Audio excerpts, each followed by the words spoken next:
Hey guys, welcome to episode 5 of the Reborn Football Podcast. I'm Tans, And I'm Fuego. and today we're going to be doing the usual, starting off with a little bit of the Word of God, a little bit of a story from the Bible, and then we're going to dive into the football content. So I'm going to let Femi take it away with the verse of the episode. Yeah, so today's verse of the episode is Romans 12, verse 2.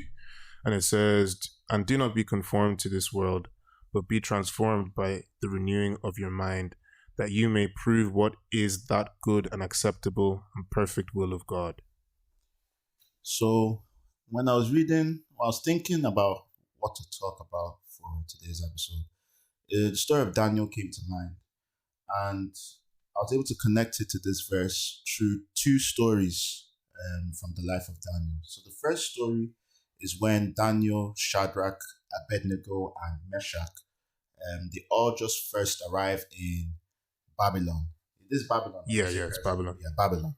They all just first arrived in Babylon, and they're basically, they're slaves and whatnot. So they're, just starting trying to find their way about, and the person who's in charge of like training up these slaves to be like,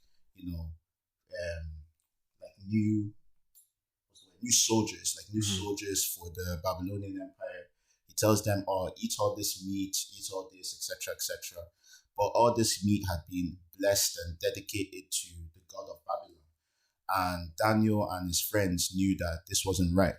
So despite being persuaded by the king and even by the king and the king's official to eat said meat, they refused, and they said they would just eat vegetables, and they said they trusted in God, that God would allow them to continue to build muscle. Because if you even deep it, like, even a lot of us that go gym, do all this stuff, if someone told you to start eating vegetables to build muscle, like, like just pure vegetables, you probably like laugh at them. Yeah, because it doesn't make sense. Meat is a significant part of a lot of us who do bodybuilding and trying to get stronger and all of that.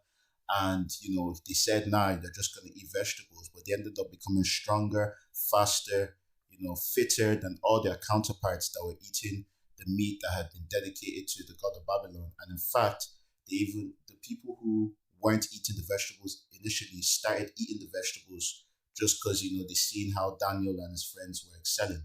So it's just an anecdote to show that you shouldn't conform to the ways of they didn't conform to the ways of the world that they were living in. They still they were able to discern, and they were able to do what was right in the eyes of God, even though it was difficult. And then even more difficult part of their lives was obviously when there was a rule in place in Babylon at the time where the king Nebuchadnezzar got really full of himself and decided that the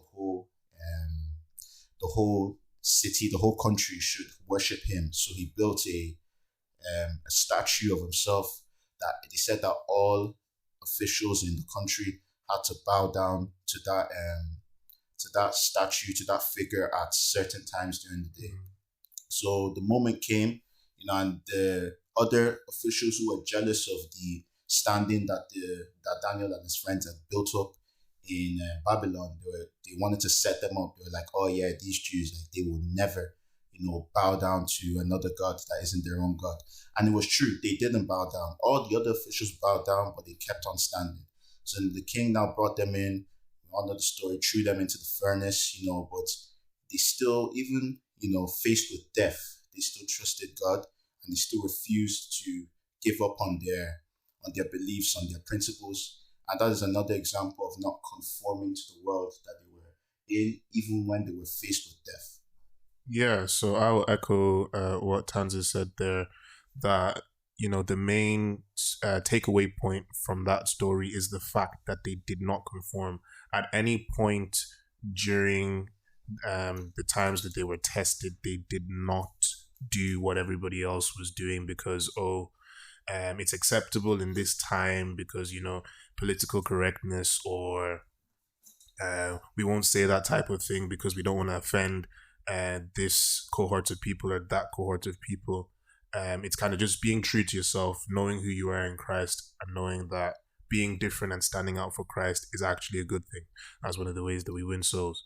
But speaking to that second story where they were faced with punishment by being thrown into that furnace, even when faced with death, basically what they said is that, look, God, we're going to follow you to the end. Even if it means that we're going to die, we are going to stay true to your word, to your commandments, but we do have faith in you. So that was a big, big, big show of faith, in my opinion, there, that, look, they're threatening us with death, that even death doesn't faze us because we know the God that we serve. That, even if God doesn't deliver us, at least we become martyrs, that we have flown the flag for God, basically, instead of succumbing to the temptation. Yeah, the temptation to kind of... Maybe that's not even the word temptation, so succumbing to the customs. Yeah, the customs of the world, basically. So yeah, that's the other thing that I would add to it. And then even, if you want to bring that to ourselves, I think that's a very important story that, us our age, obviously me and Femi both 19, teenagers, young adults, it's really, really difficult not to conform to the ways of the world. I'm not even talking about this from like a, above perspective. Like I'm very much struggling with that too. College, the cultures and different things, in this, this part of the world, and even the time that we're living in. So, it's just a story to give a bit of encouragement, that it's rare that we're actually going to be faced with death for our faith, sometimes just peer pressure. And while, yes, it can seem hard, but, it's important not to conform and to show the discernment, to continue to stay true to who we are as Christians. Yeah, I think another thing I would say there is that it's not even a thing of, at this point in this day and age, you mightn't be faced with death. You might be faced with being cancelled, or just your friends being like, oh, he's a Christian, don't talk to him, or something like that. But it's just casting my mind back to, I know my mom would have said this story to me a few times with different kind of lessons behind it each time that she'd say it. But there was a bakery in Northern Ireland one time like that, many years, well, not many years ago, but where they refused to make a cake for a particular wedding for a particular reason, because they're a Christian-based bakery. And it was a thing where these people were kind of pushing back, got the law involved, and they were like, you guys have to make our cake because we made an order. And they said, no, that, they don't, and they're not legally obliged to fulfill this order, and it's not, it goes against their religious kind of beliefs. So there's a court case that went on for many years. Eventually they won. And, there was no action taken against them. But even the law of the land sometimes makes it difficult for us to truly express ourselves, truly express our beliefs, and to kind of show God through. There's a certain way to do it, though. And of course, that would have cost them a lot of time, a lot of money. You'd also think that, okay, they probably lost a significant amount of business because of that. But that's where the faith that Daniel... the trust in God and the faith that Daniel and his friends had in God comes into play, that everything happens for a reason. And, Romans 8:28 says that all things work together for good for those who love God and are called according to his purpose. So, yes, it may seem as though, you're fighting, you're being, it's like the world is, all the world is against you because you're serving this God. But, at the end of the day, God knows what he's doing, that there's a plan for your life. And, if you diligently serve him and seek him out, and you do not conform to the world, you will get your reward. So, Amen. Now we're going to dive into the football portion of this episode. And, this is being recorded in the middle of the international break. And, most of us don't really like the international break, unless there's an actual tournament, World Cup, African Cup of Nations, European Championship. But, just wanted to take the opportunity to kind of talk about our favorite Wonderkids, past, present, that really had an impact on us, whether growing up or that we learned about, through watching clips or, through reading up. So I'm just going to start by, talking about Michael Owen. I mean, he was a ridiculous wonder kid. I think he made his debut at 17. He had 2 golden boots by age 19. I think he had a Ballon d'Or by age 22 or 21. I think it was 21. He's still the last English player to win a Ballon d'Or, and he was that young as well. Obviously, that amazing goal that he scored at the World Cup against Argentina in '98.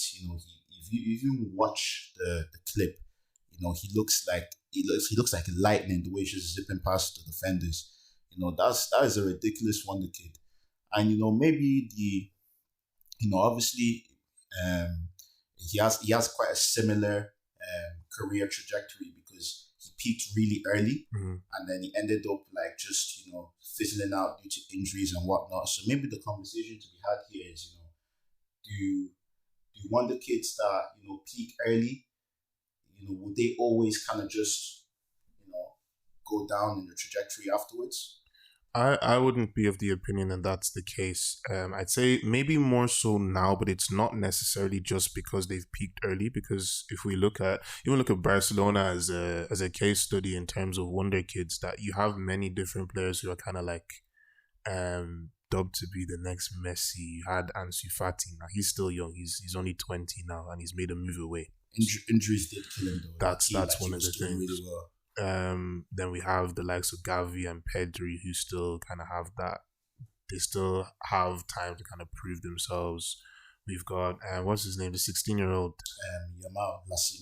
Yes, so he's another one of them that I'd say the world is going to be closely monitoring in terms of this wonder kid thing, because he's literally 16 and he's got the world at his feet right now. Just made his debut for Spain, scored for Spain as well in his debut. I think he's the youngest. Is it the youngest to score for Spain? I'm pretty sure.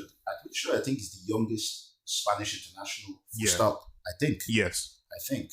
I'm pretty sure they were saying that. I'll just have to look that up to be sure. But I'm pretty sure he is the youngest Spanish international ever. Yeah.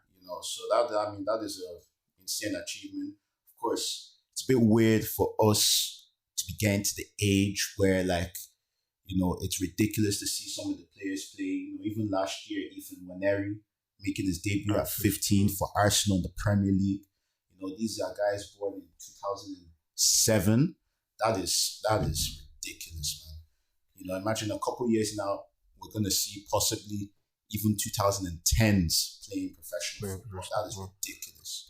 I think it's actually a testament to the kind of grassroots systems that are bringing them up. Although I wouldn't even say grassroots at this point, because these boys are getting snapped up early in terms of when they're going to start playing for academies and all that stuff. But back to the point of, do we think them peaking early has an influence or an impact on how quickly they kind of decline? I wouldn't say so, because Messi was a wonder kid himself. To be fair though, I think this is why I will, say that long term, things could be really positive for this particular wonder kid, Phil Foden, because, I don't think it's that, they peak early, etc. But it's kind of the load that can be placed on these players at such a young age. Because, you look back, Michael Owen was Liverpool's best player at age 17. Wayne Rooney was Everton's best player at age 17, playing for England at 17, one of Man United's best players before he even turned 20. He was arguably one of the best players in the world in his early 20s as well. But then when you contrast it to a player like Foden, keep in mind Rooney was playing games. Like there was none of this discourse that's around Foden right now about not getting into Guardiola doesn't trust him in certain games. Nah. Rooney was playing every single game, and every single important game at least. So maybe Foden will be able to last a bit longer because of these few years of not playing every single game. Yeah, I think the thing of playing every single game is probably another thing that kind of contributes to the decline of players who seemed very, very promising in the early years, because it takes a toll on one's body. Yeah, you'd say that they're younger, they can get about a bit more and all that stuff compared to maybe when they're getting into their 30s and they're now playing maybe a more conserved style of football just to preserve their career and all that stuff. But at the same time, the league seasons are getting longer. with the amounts of international breaks, even with the World Cup last year being smack bang in the middle of the season, players were playing 50, 60 games last season. That's going to take its toll on your body if you're doing that 5, 6, 7, 8 seasons in a row. Yeah. I mean, even looking at what they did to Pedri a couple years back, I mean, the guy was one of Barcelona's best players. At least he was playing a good bit for Barcelona. I think that was his breakout season. Yeah, playing a lot of games for Barcelona. Then he started almost every game for Spain at the Euros. Spain went to the semi-finals, and then I'm pretty sure they went to the semi-finals or the finals of the Olympics. He had no business being at the Olympics, man. Like, who allowed that, man? I honestly don't know. So I think, what was it, that he had played 80 or 90 something consecutive games? I don't know about consecutive. Between Barca, Spain, and all of those like different competitions that he was playing. I think he had played 80 or 90 games in that season. Yeah. And it was like, is it really, I guess it's, it'd be a stretch to kind of say that, but are you not kind of, that's child labor at that point, because he was still 17. I'm pretty sure he was still 17 at the time. Bro, and also, like, if you wanna keep a book, like, bro, the guy played all the games here for Barcelona, all the games for in the Euros, and then all the games in Olympics. The guy's getting injured now all the time. He actually hasn't fully recovered from that season. I think 2021-22 was the season just after that, and he played really well. But I think last season he had a lot of injury issues, and I think even right now he's injured. But I didn't see him in the Spain squad for this international break. So it's one of those things that, like, especially with young players, when players get these kind of injuries and they start getting them young, sometimes they may never recover. And a really sad example of this is Jack Wilshere. Obviously, as an Arsenal fan, I remember him, when he came. I was just starting to watch football when Wilshere was breaking onto the scene. He had that performance against Barcelona. Obviously, I don't remember watching that game because I was like 6, but I've obviously watched the clips since, and he was up there, and he was battling it with a midfield of Busquets, Xavi, and Iniesta at age 19. But then he had what they called, I think it was a hairline fracture in his leg. It's like when the bone cracks, like it doesn't actually snap, like just the bone cracks. And he actually never recovered. And it even came out in a podcast recently that he went to the same doctor that helped him out with that injury a few years later. I think he said like 2016 or something like that. And he said that the doctor's reaction was, "You're still playing." As in, you shouldn't be playing. I never thought you were going to play again. Like, it was in the doctor's notes at the time that Wilshere should never walk again. So that's and again, Wilshere did have a pretty heavy load that season that he broke out, so maybe it's to add to the point as well that possibly, the load that's being placed on these players from a young age is the issue, not the fact that they're peaking too early or they're playing too early.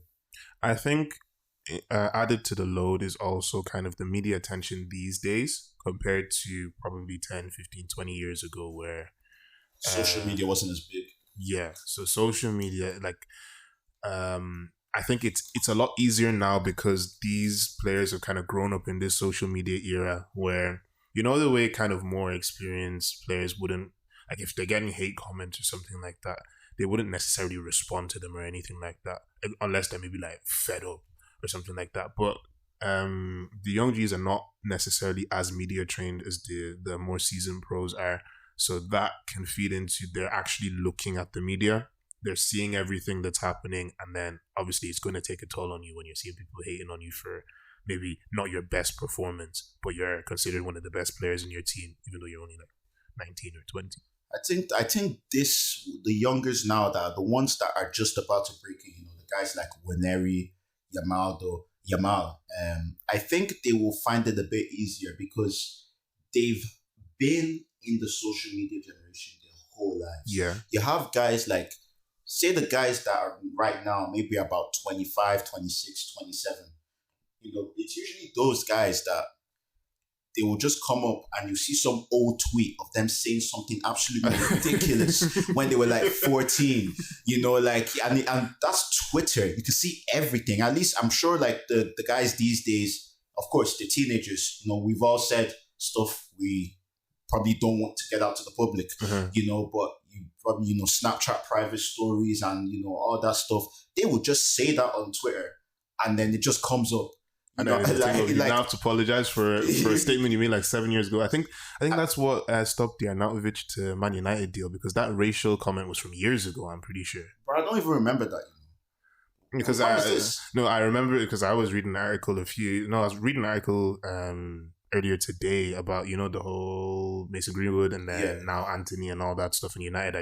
Because United are so much in the public eye, like whatever they do about these kind of like strong allegations, whether they're true or not, at the end of the day, kind of sets the tone for the rest of the football world. So it was just bringing up different things that have kind of happened in United's history with criminal kind of misconduct, with things like abuse, essay and things like that. And it brought up Arnautovic that, the Arnautovic deal was in effect just cancelled because of that racial comment that he had made however long ago. Bro, it's actually like, even I think Andre Gray got into trouble with that a couple of years ago. I think he said, I don't know if it was homophobic stuff or something like that, but he said, some brazy stuff. So I think the current crop that are just coming in now might have a little bit easier because they've seen it happen. Yeah, but then on the other spectrum, they've had social media their entire lives. They get, by the time you get to 16, it's going to be more difficult for them to just say, I don't want to be on social media. I don't want to see all this. That's where, it's a bit easier for the seasoned pros. When they were our age, like some of the guys maybe in their 30s, when they were our age, it wasn't quite, it was just starting to really, so maybe it's easier for them to just say, nah, they don't want to do social media. But even coming back to the whole Wonderkids thing, another guy I would like to focus on is Wayne Rooney.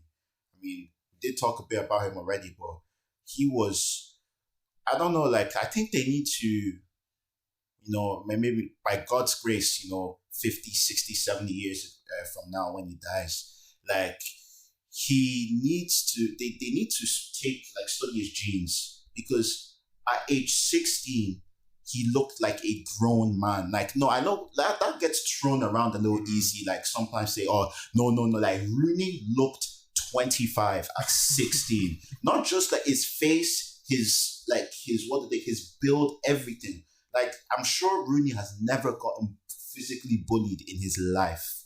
Like, and a guy like Rooney is probably like, it's probably one of the most popular examples to use of peaking too early, because the guy peaked at 24, I think, like around like 2010. That's when Rooney was Rooney, 2010, 2012. And then 2015, I think it was just like 29, 30, serious and very steep decline. All of a sudden getting pushed back to central defensive midfield and all that. Yeah, I think at that time, 24 was quite early to kind of peak, where you're seeing players getting into kind of their golden era, 27, 28, 29. So Rooney was a player in his own right. Of course, maybe that's another thing that you'd also attribute to maybe distractions off the pitch are something that can get a lot of wonder kids. Now, to be fair, Rooney wasn't a kid anymore whenever all the things that were going on off the pitch were kind of affecting his. I wouldn't even say, I don't know if they necessarily affected his game. Kind of feel like he played better whenever it was under scandal. He really did, man. But let's even look at someone like Dele Alli or Jesse Lingard, that off the pitch, a lot of these guys were getting into things that maybe someone like Dele Alli in particular was getting into things that just weren't good for him. to be fair though, like that's even the mental health aspect of it as well. It's something that people don't actually think about when they're like, oh, this player is the next Messi, is the next Ronaldo, or something like that. Like it's gonna take a toll on that person when they're thinking about it like that, and then even outside of the football, outside of the expectations, they're human beings. Exactly. Like that's what a lot of people forget with athletes sometimes. And this is what's the word? This is going on a tangent a little bit, but like if you see on social media, you go on social media, and even with the Dele Alli interview that came out I think a month or so ago now. And if you see the comments, it's like, oh, you've millions of pounds, you've millions of money, so much money. Why would you be sad? If I was earning this and that, then I wouldn't care. I would just, put my foot down and work. Mm-hmm. But life is not that simple, and people are actually very they really don't, imagine it. It's I know this is a bit this funny in a way, but imagine if you go to work and you have a bad day, you don't complete your tasks or whatever it is for the day. And bro, loads of people, loads of random people that you don't know, hundreds of people just start saying you're horrible, you're bad at your job, you're this. Some people go as far to to talk about families and stuff like that. So that part of being a professional footballer really isn't one to envy, man. So that's what a lot of people really don't think about sometimes. Yeah, and I was also thinking another thing. That kind of just points back to players being humans as well is when I think back to Jack Wilshere. I watched a short documentary a while back, kind of him basically talking through his rehabilitation when he was injured. A lot of people wouldn't have known that his son suffered with, I don't know if it was a particular condition, but his son suffered with seizures. So a lot of the time that he was actually out injured. So once he had maybe come to a certain phase of recovery where he was able to return to training or any of that, he was doing his job as a dad, because any parent is going to want to make sure that the child is comfortable, the child feels safe, that the child feels happy, and all of that stuff. So people don't recognize that. They just see the footballers as their entertainment. So you need to go and do your job for me because exactly. I want to be entertained. They see them as products. I've actually thought about that aspect as well. Imagine, because I actually think about it sometimes. Footballers, professional footballers, the amount that they actually have to contribute to the game. They will have to travel, this and that. Imagine having a child, not even a healthy child, in the middle of that. Keep in mind, footballers are professionals who depend on their bodies. Mm-hmm. You've got to sleep well, this and that. When you're a newborn father, you're not sleeping. Exactly. So sometimes I think about how they even manage as to go and do their job. You know what I'm saying? So people really don't think about it sometimes. Even going back to a year and a bit ago when Ronaldo's son died.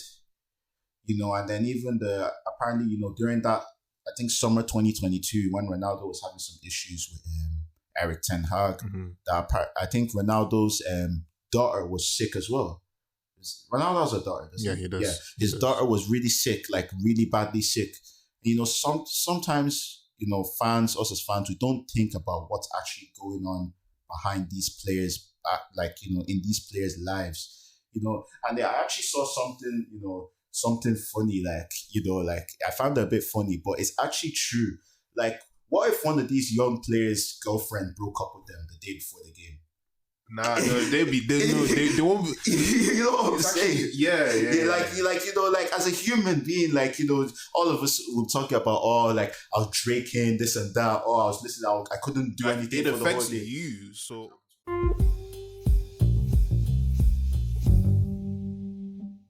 We have some technical issues, but going back into what Fuego said, so Fuego, bring us back in. Yeah, so I was saying that, it will affect someone like you or someone like me if that happened to us on any day, not even the day before, an amateur match or something like that, where you wouldn't be able to focus on any work that you're doing. I think you said at some point, like, somebody might not even go to school or, be having problems at work because of the mental strain that takes on you. But then we look at a footballer, especially a young footballer who's about our age and experiences life the same way that we do. And you just expect them to just go out, play football again, and just be happy, well. but pretend like nothing happened. And if they don't play well, and you now find out that that's the reason, you're like, okay, so what? And so what? Like, you're earning this amount per week. You suck it up. Yeah, that type. Yes, as if money takes away people's emotions. Nah, it does still weigh on your mind, and it just goes back to the whole thing of footballers are humans as well, and footballers have lives outside of the football that they play on the TV that you see. So I was even thinking about the whole process of actually playing a match from when the footballer leaves his house to when he eventually gets back to his house after the match. So say, for example, someone like KDB, 3 children, a wife, they all live in Manchester, right? So that one isn't like, he's going to one faraway place or anything like that. So even for a home match, he will leave in the morning on Friday for Saturday 3 p.m. kickoff. He leaves in the morning on Friday to go train. He says goodbye to his kids, says goodbye to his wife for the night, because he'll train in the morning. They'll have recovery in the afternoon. They'll eat together, spend time together, and all that stuff. The team, Friday night, they sleep in the hotel together. Saturday morning, they get up, have their breakfast, go through their pre-match routine, head to the Etihad, play the match.